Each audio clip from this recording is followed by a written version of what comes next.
I'm Mike Quackenbush, this is Till We Make It, and today I want to talk about how, in the context of our pro wrestling matches, we can earn a violent moment.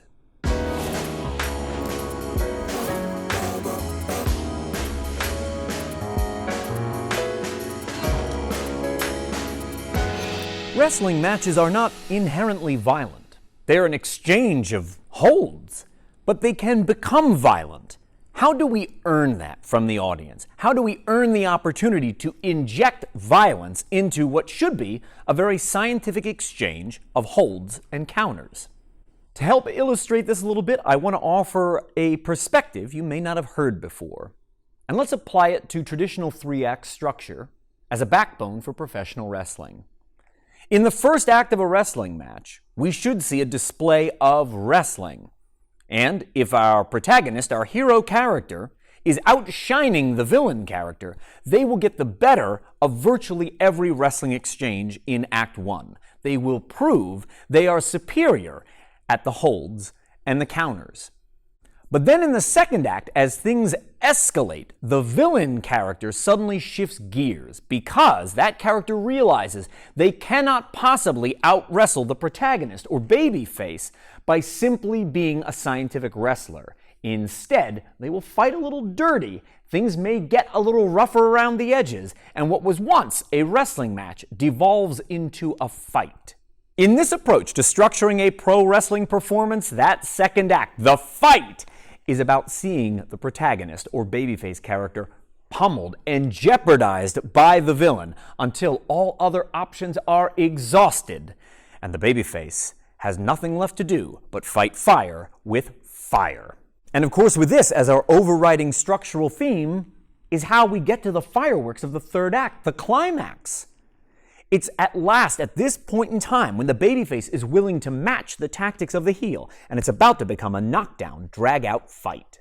In this example, there is a constant escalation from act to act until finally, when we arrive at the climax, we have earned those violent moments. This is also true of how a story escalates.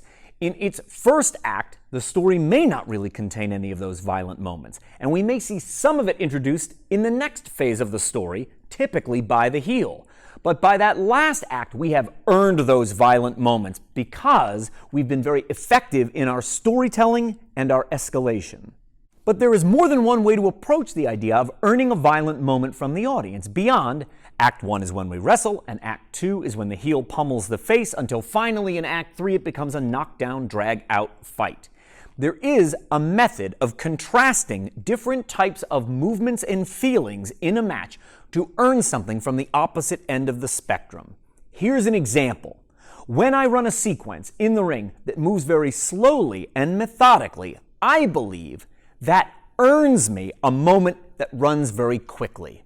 Or, to put it another way, I earn a fast spot by first putting a slower spot on stage. When I run 3 fast spots back to back to back, it becomes a bit monotonous. They're all at the same tempo. This is an opportunity for the audience to disengage. I want to use variety and contrast to make sure I hold the audience's attention. So if that's my approach to structuring a match, in this case, how do I earn a violent moment? There are 2 examples I can think of immediately that enable a performer to earn a violent moment by contrasting it against something else. Number 1 would be a very elegant moment. An escape or a counter. Perhaps it's an acrobatic flip. Something elegant that contrasts against something very violent. So, to give that a very practical example, if someone attempted to give me a monkey flip, and I could do a forward flip and land on my feet clean to avoid the impact, that might earn me a moment where I get to punch someone right in the face. I am using the elegance of that acrobatic front flip and contrasting it against the rugged violence of just decking somebody right in the jaw. I think an elegant moment is one thing that could earn me a violent moment in the match and ensures I'll keep the audience's attention because those 2 things contrast against one another. And here's the second example that I think contrasts against that violent moment. It could be a moment that evinces sportsmanship. I want to use a practical example to draw this into clarity for you. Imagine at the end of the first act, we have this display of wrestling. We go hold for hold out there, and at the end of the sequence, the heel, the villain character, is willing to shake my hand as an acknowledgement. As soon as that moment of sportsmanship is left on stage, I think we've earned ourselves a violent moment. And maybe that is precisely when the heel is going to kick my head off my shoulders. Whether we're talking about tempo, like fast and slow, we're talking about the feelings that we want the audience to have. We want them to feel melancholy in one moment and triumphant in the next. Or the tone of the performance. We want it to feel elegant in one moment and we want it to feel violent in the next. Having that constant give and take, that rhythm of contrast back and forth, makes sure the audience is always seeing something fresh. And this helps us to combat against the fact that audiences' attention spans are always shrinking. And if hearing this last idea makes you ask, Mike, I don't know if I can earn a violent moment by contrasting it against something elegant or a moment of sportsmanship because that doesn't fit within the context of the performance I'm about to give or seems incongruous with my in-ring character. Remember, as an overriding structural element, you can build to that across all three acts and deliver it in a satisfying way that will feel justified to the audience if they followed the escalation and the heightening of the stakes throughout the preceding two acts. I hope these ideas help you to earn a greater degree of audience engagement. And I want you to know I'm here for you. Not just every Monday, Wednesday, and Friday when new Till We Make It videos publish, but I'm on social media. All the links are in the description below, and I want to ask this favor of you.